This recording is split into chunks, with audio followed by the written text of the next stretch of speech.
ఆంధ్రప్రదేశ్లో విద్యార్థులు వాళ్ళ తల్లిదండ్రులు వాళ్ళ కుటుంబాలకు ఇది ఒక కీలకమైన రోజు. నిజం. ఎందుకంటే వైద్య విద్యని దూరం చేస్తూ అలాట్ అయిన కాలేజెస్ని కూడా మాకు అక్కర్లేదంటూ పంపించేసి ప్రస్తుతం ఉన్న కొత్త మెడికల్ కాలేజెస్ని ప్రైవేట్ పరం చేస్తూ వైద్య విద్యను పేదలకు కంప్లీట్గా దూరం చేసే ఒక ప్రక్రియను వ్యతిరేకిస్తూ వైఎస్ఆర్సీపీ పెద్ద ఎత్తున ఒక కార్యక్రమం చేపట్టింది.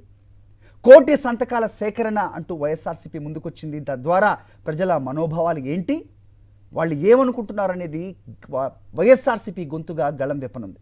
దీనికి యావత్ ప్రజానికం కూడా ముందుకు రావాలంటూ పిలిపించింది.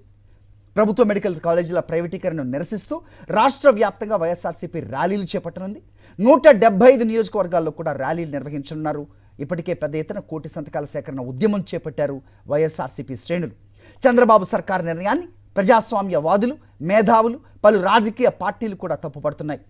ఇప్పటికే 2.5 లక్షల కోట్లు అప్పు చేసిన కూటమి సర్కార్ కేవలం ఒక 5,000 కోట్ల మెడికల్ కాలేజీలకు ఖర్చు చేయలేకపోవటంపై మేధావులు విస్తుపోతున్నారు. అదే ప్రశ్నిస్తున్నారు. జనమైతే కూటమి నేతలను నిలదీస్తున్నారు. రైట్, టోటల్గా ఈ అంశంపై అప్డేట్స్ మా కరెస్పాండెంట్ రవీందర్ అందిస్తారు. రవీందర్, చెప్పండి. సో ఇవాళ నిజంగా విద్యార్థులకు, నిజంగా వాళ్ళ తల్లిదండ్రులకు, యావత్ ప్రజానికానికి ఆంధ్రప్రదేశ్లో చాలా కీలకమైన రోజని చెప్పక తప్పదు.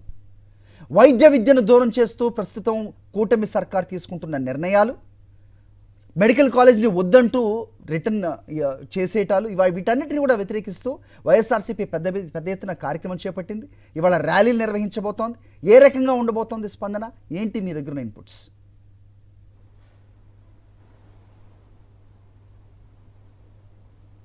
హరి, ఖచ్చితంగా ఈ ర్యాలీలకు పెద్ద ఎత్తున స్పందన అయితే ఉండబోతుంది. 1 కోటి గలాలు గర్జించబోతున్నాయి అనేది వాస్తవం. అందుకే ప్రభుత్వం కూడా భయపడుతుంది. ఆ నేపథ్యంలోనే వైఎస్ఆర్ కాంగ్రెస్ పార్టీకి సంబంధించినటువంటి నాయకులకు, కార్యకర్తలకు, ముఖ్యమైనటువంటి కీలకంగా వ్యవహరిస్తున్నటువంటి పార్టీ నేతలు అందరూ కూడా వరుస వెంబడి నోటీసులు ఇచ్చి వారిని ర్యాలీలో పాల్గొనకుండా చేసేందుకు కూడా ప్రయత్నాలు చేస్తున్నాయి. అయినప్పుడు కూడా పెద్ద సంఖ్యలో ప్రజా సంఘాల నేతలు కానీ, మేధావులు, విద్యార్థి సంఘాల నేతలు, తల్లిదండ్రులు వీరందరూ కూడా పెద్ద సంఖ్యలో స్వచ్ఛందంగా ఈ కార్యక్రమంలో అయితే పాల్గొనబోతున్నారు. ఎందుకంటే వారి భవిష్యత్తు సంబంధించినటువంటి కార్యక్రమం కాబట్టి ఖచ్చితంగా ప్రభుత్వం మీద ఒత్తిడి తీసుకొచ్చి ప్రభుత్వ మెడికల్ కాలేజీలను ప్రైవేటీకరణ చేయనీయకుండా చేసేందుకే పెద్ద ఎత్తున ఈ కార్యక్రమాన్ని చేయబోతున్నారు. ఇదంతా కూడా ప్రజల్లో ఉన్నటువంటి వ్యతిరేకతను ప్రభుత్వం దృష్టికి తీసుకురావాలంటే ఖచ్చితంగా నిరసన కార్యక్రమాలు చేపట్టాలనేది రాష్ట్ర వ్యాప్తంగా అన్ని వర్గాల ప్రజల్లో కూడా ఇప్పటికే పూర్తి స్థాయిలో ఉంది. ఆ నేపథ్యంలోనే ఈరోజు వైఎస్ఆర్ కాంగ్రెస్ పార్టీ అధినేత వైఎస్ జగన్ ఇచ్చినటువంటి పిలుపు మేరకు పెద్ద సంఖ్యలో 175 అసెంబ్లీ నియోజకవర్గాల్లో కూడా ఈ ర్యాలీలు జరగబోతున్నాయి. ఇప్పటికే పోలీసులు అయితే మరోవైపు వరుస వెంబడి నోటీసులు ఇచ్చారు. ముఖ్యంగా చిత్తూరు జిల్లాలోని కుప్పం నియోజకవర్గం, ముఖ్యమంత్రి చంద్రబాబు సొంత నియోజకవర్గమైన కుప్పంలో అయితే అసలు ఏ ఒక్కరు కూడా బయటకు రావడానికి లేదు,